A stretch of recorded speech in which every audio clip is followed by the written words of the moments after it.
ఆంధ్రప్రదేశ్లోని కీలకంగా చూసుకుంటే గత 4-5 రోజుల కిందట సాగునీటి ఎన్నికలు అయితే జరిగింది. ఈ సాగునీటి ఎన్నికల్లో కీలకంగా చూసుకుంటే ఈ ఎన్నికల్లో ప్రత్యేకించి కూడా ఓటింగ్ అనేది ఎక్కడా లేదు. ప్రత్యేకించి కూడా ప్రతి చోట కూడా ఎన్నికలు అనేవి ఎనానిమస్లో అంటే ఏకగ్రీవంగా ఎవరికి వారు ఎన్నుకోవడం జరిగింది. అంటే ఒక వ్యక్తికి ఈ పదవి, ఒక వ్యక్తికి ఈ పదవి, ఒక వ్యక్తికి ఈ పదవి అని చెప్పి వాళ్ళే ఒక నిర్ణయం తీసుకొని ఆ పదవులు అనేవి వాళ్ళు కేటాయించుకోవడం జరిగింది. అయితే ఇక్కడ దాదాపుగా రాష్ట్ర వ్యాప్తంగా సాగునీటి ఎన్నికల్లో భాగంగా 97% వరకు కూడా రాష్ట్రం మొత్తం కూడా కూటమికి సంబంధించిన అంటే టీడీపీ, జనసేన, బీజేపీకి సంబంధించిన నేతలు ఎవరైతే ఉన్నారో వాళ్ళకే దక్కాయి. కేవలం కొద్దిపాటి ఒక 5-3% మాత్రమే కొన్ని చోట్ల వైఎస్ఆర్సీపీకి దక్కినాయి. అయితే ఇక్కడ వరకు బాగానే ఉంది. కానీ కీలకంగా చూసుకుంటే ఈ వైఎస్ఆర్సీపీకి చెందిన ఈ 5-3% ఏదైతే ఉందో అది కూడా కీలకంగా తీసుకుంటే జగన్మోహన్ రెడ్డి గారి అడ్డాలో కాదు. పులివెందుల నియోజకవర్గం జగన్మోహన్ రెడ్డి గారి అడ్డాని చెప్తారు. కానీ తన సొంత నియోజకవర్గంలో కూడా జగన్మోహన్ రెడ్డి గారి అభిమానులు ఎవరైతే ఉన్నారో, కార్యకర్తలే కానీ నేతలు ఎవరైతే ఉన్నారో వాళ్ళకి ఈ సాగునీటి ఎన్నికల్లో భాగంగా కనీసం ఒక్క పదవి కూడా ఎవరికి దక్కలేదంట. అంటే వాళ్ళు ఏం చెప్తున్నారంటే కీలకంగా చూసుకుంటే ఎన్నికల బహిష్కరణ అని చెప్పి చెప్తున్నారు. యాక్చువల్గా ఎన్నికల బహిష్కరణ అనేది ఎప్పుడు చేయాలి? గతంలో అంటే 2019 నుంచి 2024 వరకు కూడా వైఎస్ఆర్సీపీ ప్రభుత్వ హయాంలో ఎన్నో ఎన్నికలు జరిగినాయి. సాగునీటి ఎన్నికలే కానీ, పంచాయతీ ఎన్నికలే కానీ, లేదంటే నామినేటెడ్ పదవులకు సంబంధించిన ఎన్నికలే కానీ, ఇలా పలు రకాల ఎన్నికలు జరిగినప్పుడు టీడీపీ అభ్యర్థులే కానీ, జనసేన అభ్యర్థులే కానీ, బీజేపీ అభ్యర్థులే కానీ కనీసం పోటీ చేయడానికి నామినేషన్ వేయాలన్నా భయపడేవాళ్ళు. ఎందుకు అనంటే వాళ్ళు వీళ్ళ మీద దాడి చేయడం, వీళ్ళని నాశనం చేయడం, వీళ్ళ ఇంటి మీదకి దాడికి వెళ్ళడం, వీళ్ళని బెదిరించడం, భయపెట్టడం ఇలాంటివి చేసేవారు. కానీ ఇక్కడ కీలకంగా చూసుకుంటే ఈ సాగునీటి ఎన్నికల్లో కీలకంగా చూసుకుంటే పులివెందుల నియోజకవర్గంలో కనీసం ఎక్కడ గొడవలు జరగలేదు, ఎక్కడ ఎవరిని బెదిరించినట్టు లేదు, ఎక్కడ ఎవరితో గొడవలు కానీ వివాదాలు కానీ ఎటువంటి సంఘటనలు జరగలేదు. కానీ జగన్మోహన్ రెడ్డి గారి అడ్డాలో కీలకంగా చూసుకుంటే ప్రత్యేకించి కూడా ఒక్క నేతకి కూడా ఒక్క పదవి రాలేదు ఈ సాగునీటి ఎన్నికలకు సంబంధించి. అంటే జగన్మోహన్ రెడ్డి గారి అడ్డా అని చెప్పుకునే పులివెందుల ఏదైతే ఉందో ఆ పులివెందులలో కూడా జగన్మోహన్ రెడ్డి గారి పట్టు అనేది చాలా బలం తగ్గిందని మనం బలంగా చెప్పుకోవచ్చు.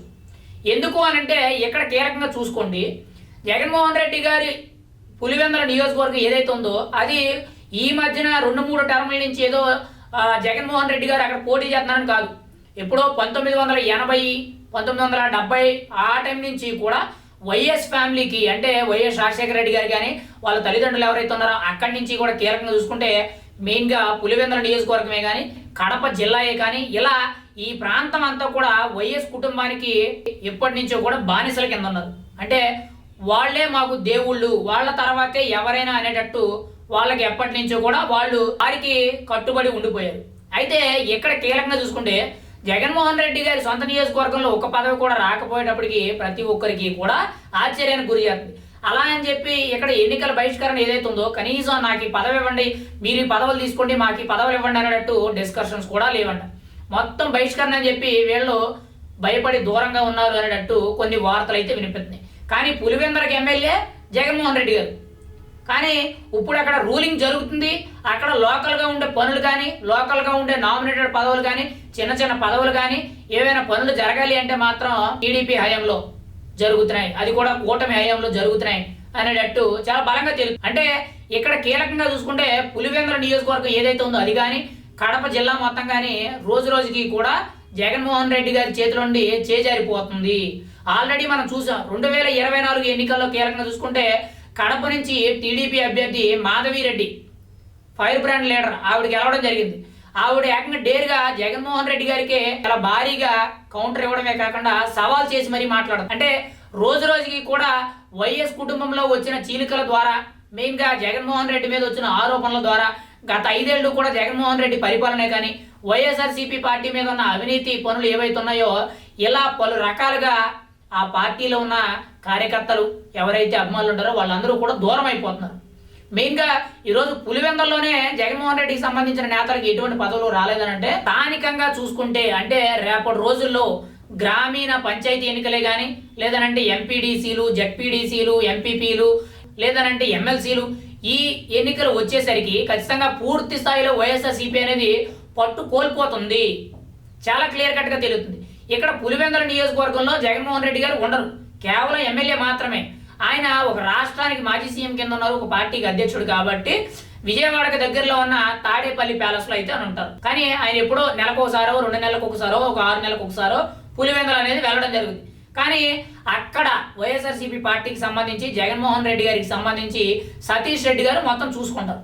కనీసం ఆయన నుండి కూడా ఆయన పార్టీ పట్టు తగ్గిపోవడం, అక్కడ ఉండే నేతలకి కార్యకర్తలకి అభిమానులకి పదవులు రాకపోవడం అనేది చాలా బాధాకరమైన విషయం. మరి రేపటి రోజుల్లో ఇదే కానీ కంటిన్యూ అయితే మాత్రం కడప జిల్లా మొత్తం కానీ ఇటు పులివెందుల నియోజకవర్గం కానీ జగన్మోహన్ రెడ్డి ఏదైతే తన అడ్డా అని చెప్పుకుంటారో అదంతా కూడా ఉత్తుత్తి మాటలే.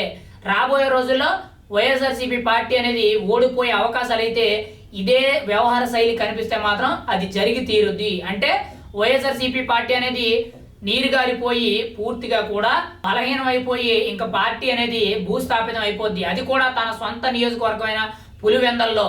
మరి రాబోయే రోజుల్లో ఇటువంటి కార్యక్రమాల మీద ఇటువంటి సంఘటనలను బట్టి జగన్మోహన్ రెడ్డి గారు ఎటువంటి నిర్ణయం తీసుకుంటారు, పార్టీ బలోపేతానికి ఏ విధంగా కష్టపడతారు అనేది మనం అయితే చూడాలి. కానీ ప్రస్తుతానికి చూసుకుంటే సాగునీటి ఎన్నికల్లోనే ప్రత్యేకించి కూడా వైఎస్ఆర్సీపీ నేతలకి అభిమానులకి కార్యకర్తలకి ఒక్క పదవి కూడా రాలేదు, ఇవ్వలేదనంటే అక్కడ ఎంత బలహీనంగా ఉన్నారు అనేది మనం అయితే ఆలోచించుకోవాలి.